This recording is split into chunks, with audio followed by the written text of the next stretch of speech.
Imaginez ceci, il est 5h30 du matin et votre téléphone vibre avec la première d'une vingtaine de notifications qui réclameront votre attention. Votre esprit se précipite aussitôt vers les emails en attente, les réunions, programmées, les problèmes à résoudre. Mais si je vous disais que ces premières minutes précieuses de conscience ont le pouvoir de transformer non seulement votre journée, mais votre vie entière. Il y a 2000 ans, un empereur romain, nommé Marc Aurèle, comprenait quelque chose que la plupart d'entre nous ont oublié. Assis dans sa tente, à la frontière germanique, alors qu'il se préparait à conduire ses légions au combat, il ne saisissait pas des rapports ou des dépêches urgentes. Il prenait son journal et écrivait ces mots. « Tu as le pouvoir, sur ton esprit, pas sur les événements extérieurs.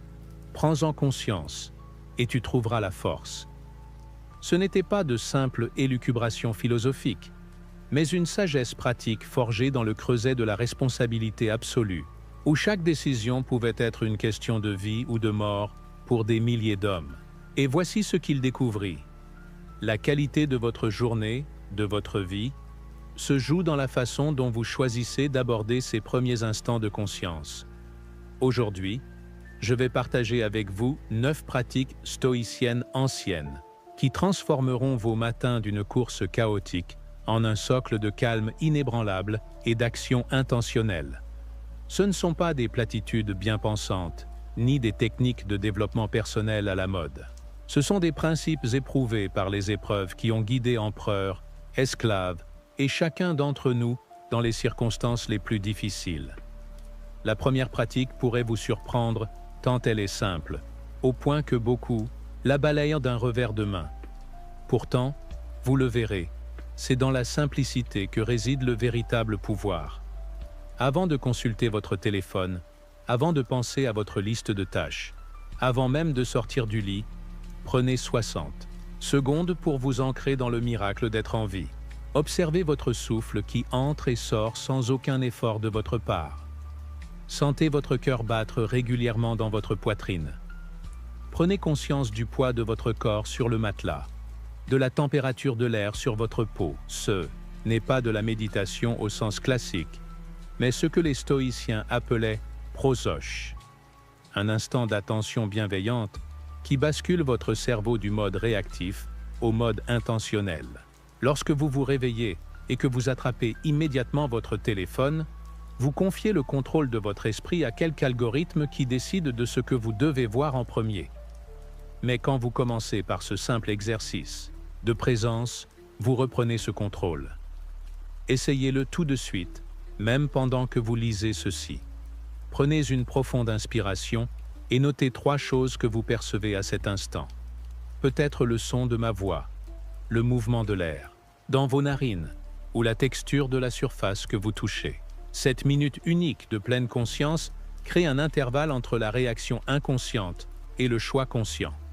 La neuroscience nous enseigne que, lorsque vous débutez votre journée par cette conscience intentionnelle, plutôt que par un défilement compulsif, vous rebranchez littéralement votre cerveau pour privilégier la concentration calme plutôt que la distraction anxieuse.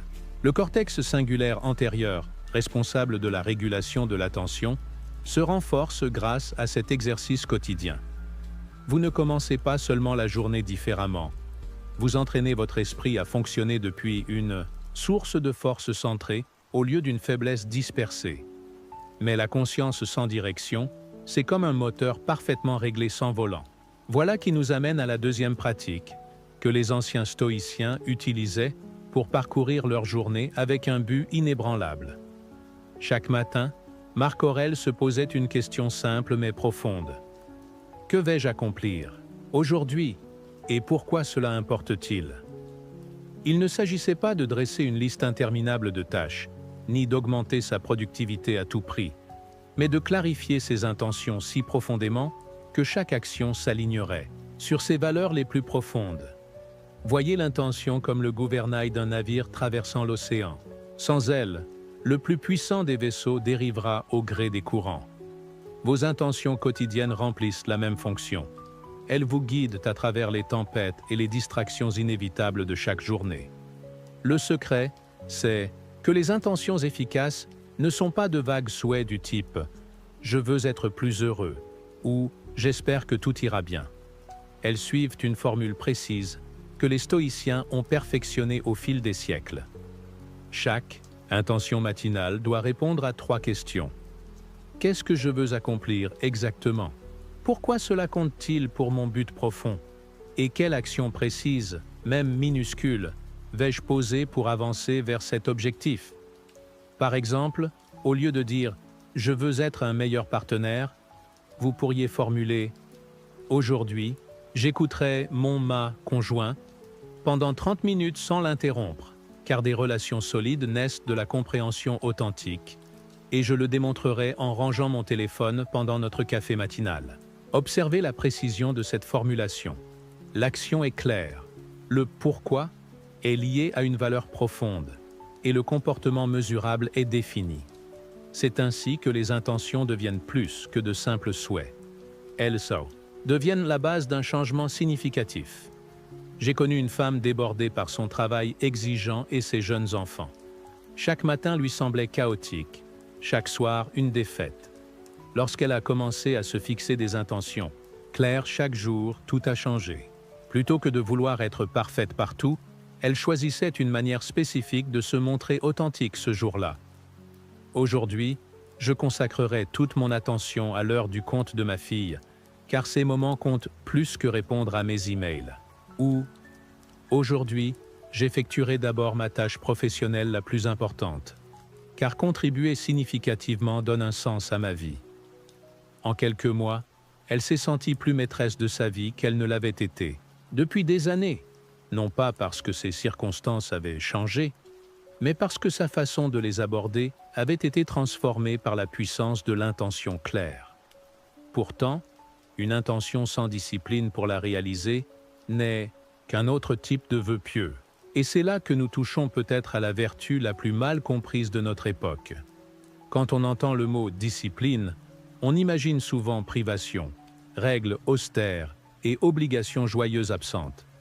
Mais pour les stoïciens, la discipline était tout autrement. C'était le pont entre la personne que vous êtes aujourd'hui et celle que vous voulez devenir demain. C'était la liberté, non la restriction. Épictète, philosophe stoïcien et ancien esclave, l'exprimait. Mieux que quiconque, nul homme n'est libre s'il n'est pas maître de lui-même. Son expérience de l'esclavage lui avait montré la restriction ultime. Et pourtant, il savait que la vraie liberté naît de la maîtrise intérieure. La discipline fonctionne comme un muscle. Chaque fois que vous choisissez le bien difficile, plutôt que le mal facile, vous renforcez votre capacité à vous diriger vous-même. Chaque matin où vous vous levez pour courir alors que vous préféreriez rester au lit, chaque fois que vous répétez 15 minutes de piano quand vous pourriez regarder la télévision, chaque fois que vous choisissez une pomme plutôt qu'un gâteau, vous prouvez non seulement que vous accomplissez une tâche, mais que vous tenez parole envers vous-même. Et voici ce qui se passe quand vous tenez vos promesses.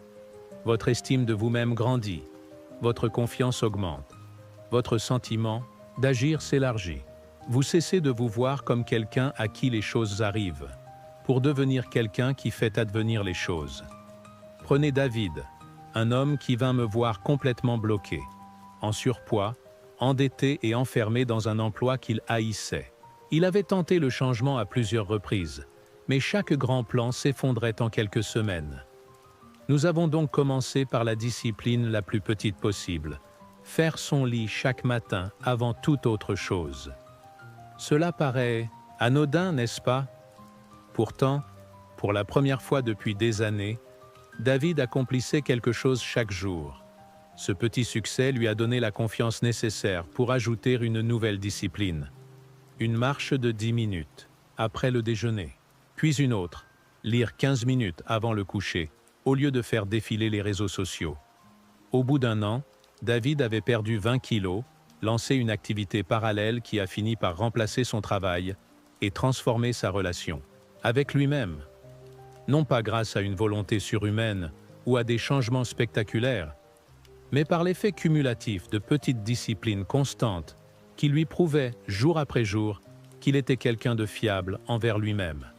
Les stoïciens savaient que la discipline n'est pas la recherche de la perfection, mais la capacité à choisir ses réponses au lieu d'être gouverné par ses impulsions ou ses circonstances. C'est devenir l'auteur de sa propre histoire, plutôt qu'un personnage d'une pièce écrite par d'autres. Mais la discipline personnelle, même puissante, trouve sa plus haute expression lorsqu'elle se tourne vers le service des autres. Les stoïciens comprenaient que l'accomplissement véritable ne vient pas de l'accumulation pour soi, mais de la contribution significative au monde qui nous entoure. Marc Aurèle l'a parfaitement formulé. Ce que nous faisons maintenant résonne dans l'éternité. Chaque matin, vous avez l'occasion d'envoyer des ondes positives dans le monde par de petits actes de service et de bonté.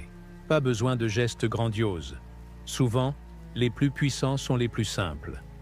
Pensez à Anthony Ray Hinton, qui passa 30 ans dans le couloir de la mort pour un crime qu'il n'avait pas commis. Dans l'une des injustices les plus insoutenables, Hinton a pu céder à l'amertume et au désespoir.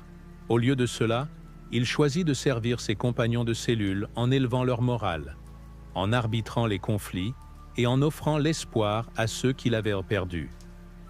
Des années plus tard, grâce à la preuve ADN qui établit enfin son innocence et obtint sa libération, Hinton déclara que ces 30 années n'avaient pas été perdues.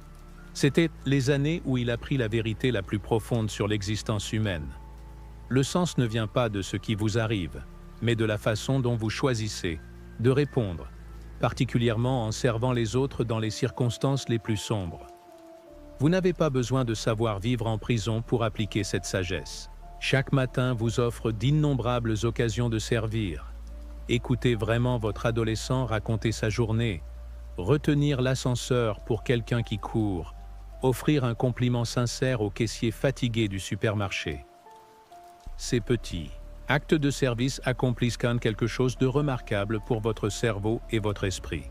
Ils déplacent votre attention de vos propres problèmes vers l'expérience humaine partagée. Ils vous rappellent que votre vie a un impact au-delà de vos circonstances personnelles. Ils vous relient à la vérité fondamentale. Nous sommes tous dans le même bateau. Le service développe également ce que les psychologues appellent la capacité générative, c'est-à-dire la faculté de contribuer à la croissance et au bien-être d'autrui. Les études montrent que les personnes pratiquant régulièrement des actes de service déclarent un plus haut niveau de satisfaction de vie, une immunité renforcée et une plus grande résilience face aux épreuves. Mais surtout, le service remet votre ego à sa juste place. Il vous rappelle que la vie ne se résume pas à accumuler des succès ou des symboles de statut, mais à laisser le monde un peu meilleur que vous ne l'avez trouvé, un petit geste à la fois. Cela nous mène à l'une des vertus les plus contre-intuitives pratiquées par les stoïciens, une qualité que notre culture confond souvent avec la faiblesse, alors qu'elle est en réalité la forme la plus élevée de la force.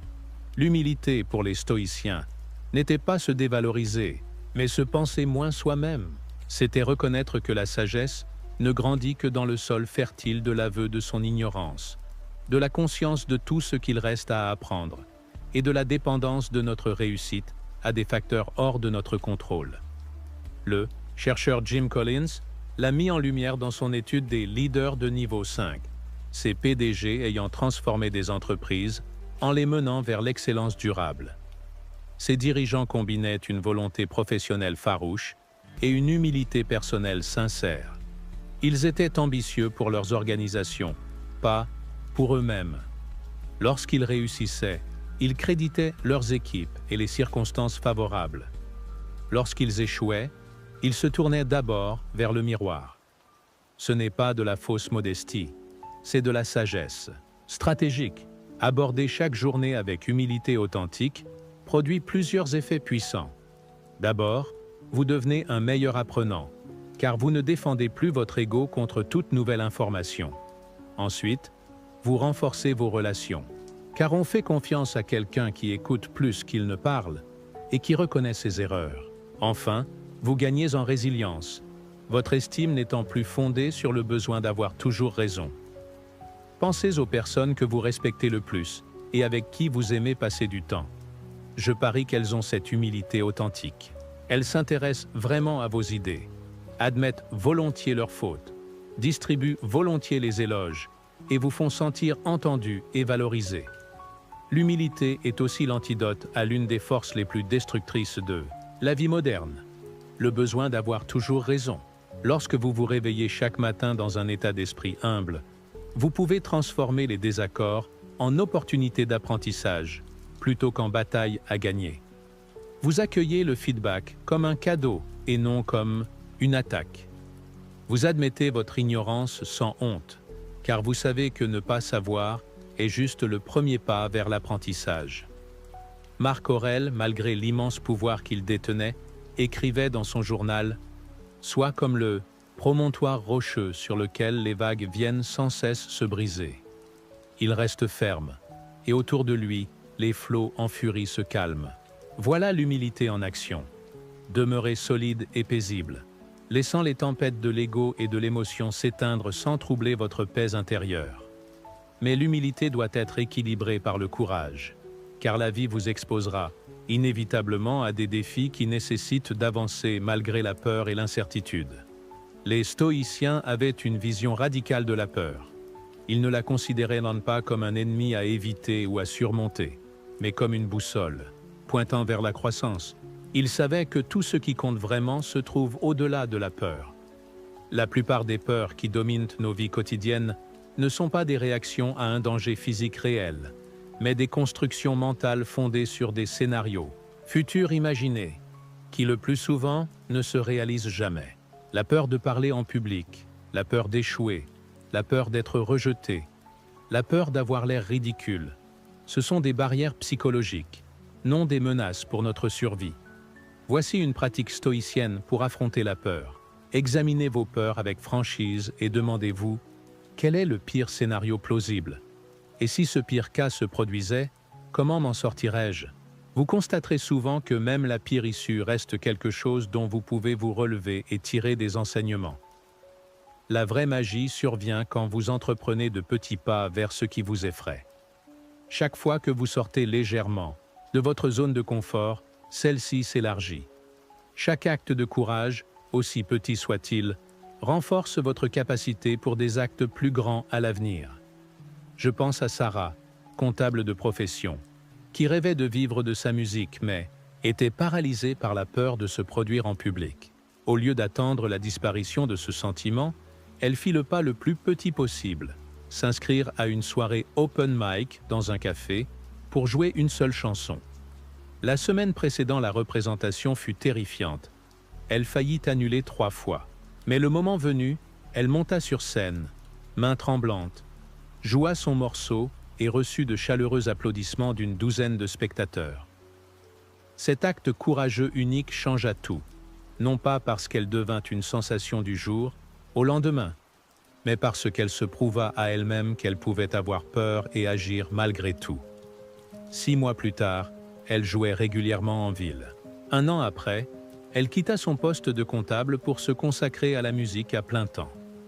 La peur ne disparaît jamais entièrement, mais sa relation avec elle change.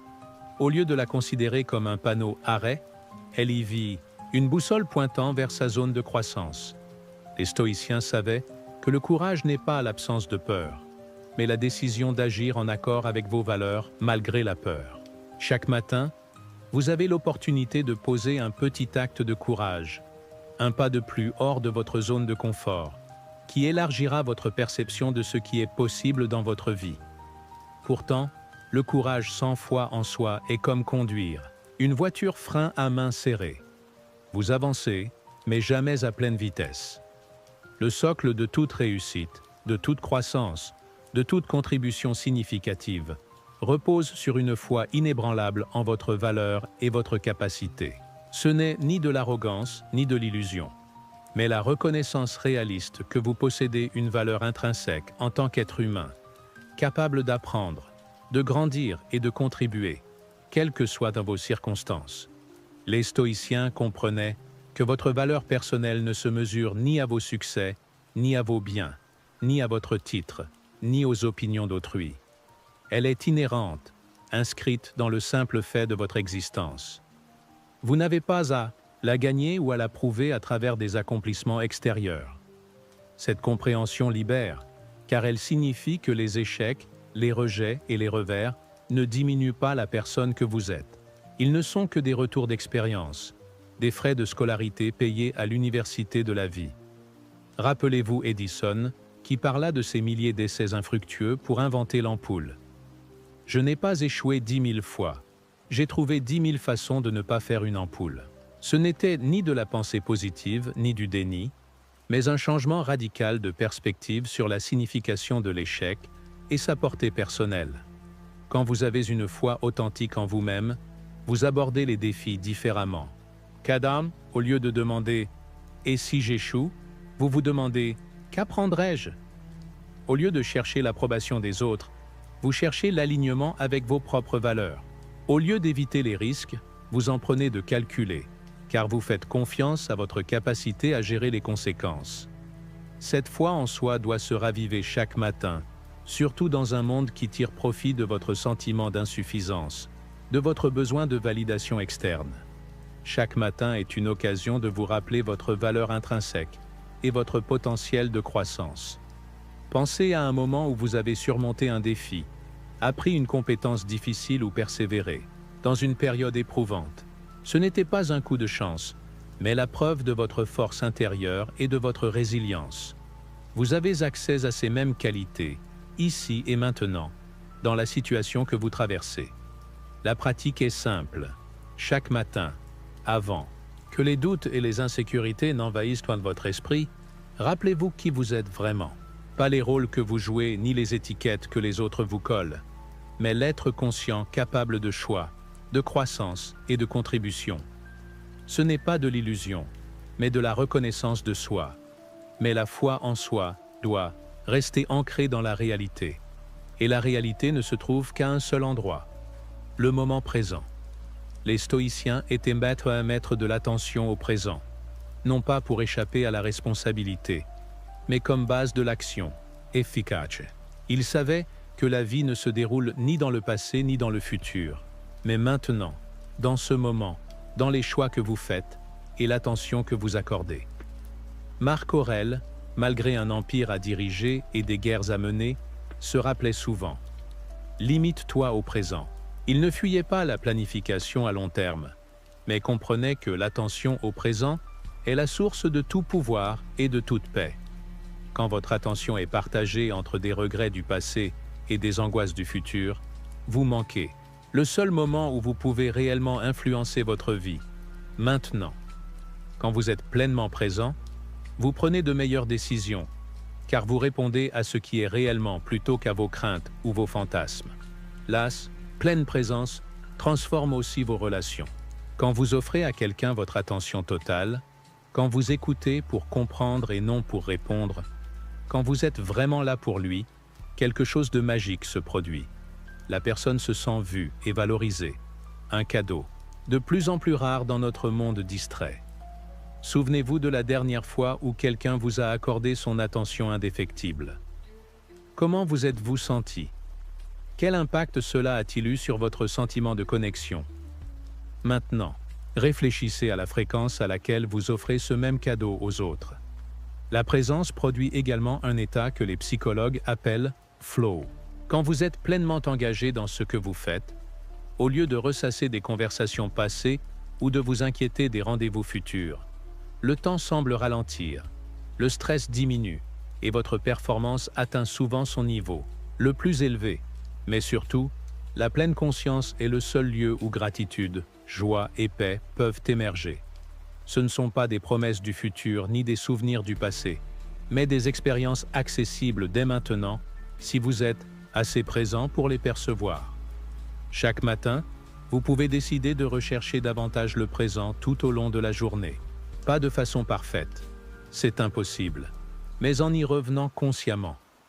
Lorsque vous remarquez votre esprit s'évader vers hier ou demain, ramenez-le doucement à ce qui se passe ici et maintenant. Cette conscience devient encore plus puissante lorsqu'elle se combine à l'usage délibéré du langage pour façonner votre expérience intérieure. Les mots que vous vous adressez et que vous adressez aux autres ont un pouvoir immense pour créer votre réalité. Les stoïciens en étaient là conscients et choisissez leur langage avec soin, surtout dans les heures vulnérables du matin, quand l'esprit est le plus malléable. Votre discours intérieur forge l'environnement mental dans lequel vous évoluerez durant la journée. Si vous commencez chaque matin par des paroles négatives, limitantes ou anxieuses, vous programmez votre cerveau pour repérer tout ce qui confirme ces récits. Mais si vous initiez votre journée par un langage encourageant et tourné vers les possibilités, vous entraînez votre cerveau à déceler les occasions et les solutions. Il ne s'agit pas de vous mentir ni de nier les difficultés, mais de choisir des mots qui vous renforcent, plutôt que de diminuer votre capacité à agir efficacement. Au lieu de dire « je suis nul en ça », dites « j'apprends à m'améliorer dans ce domaine ». Au lieu de « ça m'arrive toujours », dites « c'est l'occasion de réagir différemment ». J.K. Rowling l'a expérimenté lors de la période la plus sombre de sa vie. Divorcée, sans emploi, dépressive et rejetée par de multiples éditeurs. Plutôt que de se dire qu'elle était un échec, elle choisit un langage qui la poussait en avant. Le fond est devenu le socle solide sur lequel j'ai reconstruit ma vie. Ce n'était pas nier sa souffrance, mais opter pour des mots qui ouvraient des portes au lieu de les fermer. Et ce choix verbal fut crucial pour son succès ultérieur. La pratique est simple et puissante. Chaque matin, formulez 3 affirmations réalistes et porteuses d'encouragement. Pas des formules grandiloquentes que votre raison rejetterait, mais des vérités qui vous renforcent. Je suis capable d'apprendre et de grandir. Je peux faire face à tout ce qui se présentera aujourd'hui. Mes contributions sont significatives et font une différence. Ces affirmations n'agissent pas par magie, mais par le principe psychologique que ce qu'on se répète finit par devenir ce qu'on cherche et ce qu'on incarne. Le discours positif ne garantit pas un déroulement parfait, mais vous assure d'aborder les défis depuis une position de force plutôt que de découragement. La pratique du langage positif s'étend aussi à la façon dont vous vous adressez aux autres et aux autres. En prenant l'habitude d'une communication encourageante et bienveillante, vous créez un climat propice à la créativité, à la collaboration et au soutien mutuel. Enfin, la pensée positive et la pleine conscience atteignent leur expression, la plus élevée lorsqu'elles se tournent vers vos rêves et aspirations les plus profonds. Chaque matin, les stoïciens contemplaient leurs plus hautes aspirations, non comme un fantasme d'évasion, mais comme une répétition mentale alignant leurs actions quotidiennes sur leurs valeurs essentielles. Ils savaient que les rêves ne sont pas de simples divertissements agréables, mais la boussole guidant votre contribution la plus significative au monde. Mais voici la différence cruciale entre la contemplation stoïcienne et le rêve éveillé, moderne. Les stoïciens ne se limitaient pas à visualiser ce qu'ils voulaient obtenir, mais modelaient aussi la personne qu'ils devaient devenir pour l'atteindre. Le matin, ils imaginaient non seulement le résultat, mais aussi les qualités de caractère, les habitudes et les décisions rendant ce résultat inévitable. Lorsque vous consacrez chaque matin quelques instants à visualiser vos objectifs déjà réalisés, vous vous voyez donnant cette présentation avec assurance, ressentant la fierté d'un projet achevé, expérimentant la joie de relations profondes. Vous ne rêvez pas en l'air. Vous programmez votre inconscient à repérer les occasions et à faire des choix en phase avec cette vision. Je connaissais une peintre qui travaillait comme experte assureur depuis 15 ans, rêvant de vivre de son art. Chaque matin, elle passait 10 minutes à s'imaginer dans sa propre galerie, entourée de visiteurs émus par ses toiles. Elle se visualisait échangeant avec les collectionneurs, ressentant la satisfaction de gagner sa vie par sa créativité, éprouvant le sens profond de l'expression artistique. Pendant des années, rien ne changea. Elle gardait son emploi, peignait dans ses heures libres et essuyait des refus de galeries. Mais elle ne quitta jamais son rituel matinal. Peu à peu, presque imperceptiblement, les choses évoluèrent. Elle prit davantage de risques artistiques, se présenta à des expositions plus sélectives et créa des liens plus intenses avec d'autres artistes et galeristes. Après 7 ans de visualisation matinale cohérente, elle obtint sa première exposition personnelle. 2 ans plus tard, Elle gagnait suffisamment de son art pour quitter son travail d'experte assureur. 5 ans après, elle animait des ateliers et accompagnait d'autres artistes ayant renoncé à leurs rêves. Le secret n'était pas seulement la visualisation, mais la façon dont elle modifiait ses choix quotidiens. Quand on se relie régulièrement à ses aspirations les plus profondes, on commence à décider comme le moi du futur, plutôt que comme le moi limité d'aujourd'hui. Vos rêves servent aussi de l'étoile polaire, dans les moments difficiles. Quand un revers ou un avis décourageant menace de vous détourner de votre chemin, revenir à cette vision claire de qui vous devenez et de ce que vous bâtissez vous aide à persévérer. La pratique matinale est simple. Consacrez 5 minutes à visualiser un de vos objectifs importants, comme s'il était déjà atteint. Voyez-le, ressentez-le, vivez-le en détail vif. Puis demandez-vous, quel genre de personne atteint cet objectif? Quelle décision cette personne prendrait-elle aujourd'hui? Ensuite, faites au moins un petit choix dans votre journée, en fonction de cette identité future, plutôt que de vos limitations ou de vos peurs actuelles. Ces 9 pratiques, présence, intention, discipline, courage, foi en soi, humilité, service, langage positif et répétition des rêves, forment ce que les anciens stoïciens appelaient votre armure matinale. Ce ne sont pas des techniques indépendantes, mais des éléments interconnectés d'une même démarche. La décision de prendre le contrôle conscient de votre expérience intérieure, quels que soient les aléas extérieurs. Quand vous débuterez chaque journée sur ce socle de pratiques stoïciennes, vous ne vous contenterez pas d'améliorer votre routine matinale. Vous déclarerez votre indépendance face au chaos et à la réactivité qui régissent la vie de la plupart des gens. Vous choisirez d'être l'auteur de votre expérience et non sa victime. Les stoïciens disaient « L'univers est changement. Notre vie est ce que nos pensées en font. » Chaque matin, vous décidez ce que vos pensées feront de la journée à venir. Vous choisissez de la traverser en subissant les événements ou de la franchir en architecte conscient de votre expérience. Il ne s'agit pas de viser la perfection. Même Marc Aurèle avait ses jours difficiles, commettait des erreurs et affrontait les mêmes défis humains que chacun de nous, mais il s'était doté des ressources intérieures nécessaires pour y répondre depuis un lieu de force centré, plutôt que de faiblesse dispersée. La beauté de ces pratiques, c'est qu'elles n'exigent pas de bouleversements spectaculaires, ni de gros investissements temporels. Elles demandent seulement la décision d'aborder vos premiers instants de conscience avec intention, plutôt qu'en pilote automatique. 5 à 10 minutes de pratique matinale consciente peuvent transformer la qualité de votre journée toute, entière. Et quand vous accumulez ainsi des journées de vie intentionnelles, il se passe quelque chose d'extraordinaire. Vous réalisez que vous avez bien plus de contrôle sur votre expérience que vous n'auriez jamais cru.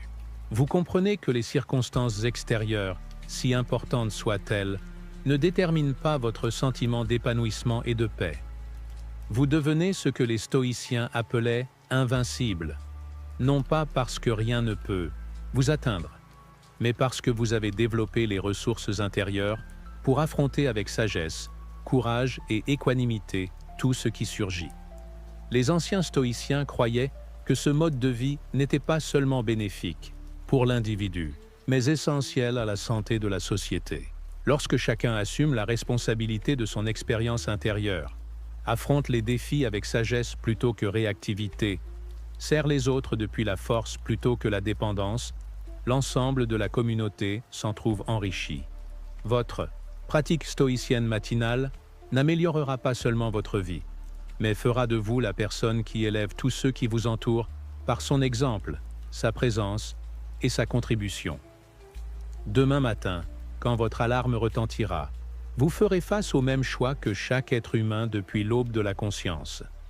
Traverserez-vous la porte d'une nouvelle journée en titubant, ou y entrerez-vous en architecte délibéré de votre expérience? Ces 9 pratiques sont vos outils pour cette architecture. Ce ne sont pas des théories, mais des méthodes concrètes éprouvées par des millions de personnes pendant des millénaires.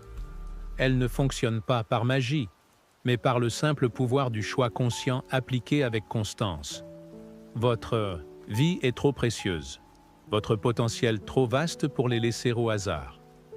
Les stoïciens l'avaient compris, et vous le savez désormais aussi. La seule question qui reste est, qu'allez-vous faire de cette connaissance? L'aube se lève. La journée vous attend. Vous avez tout ce qu'il faut pour la rencontrer avec sagesse, force et paix intérieure inébranlable.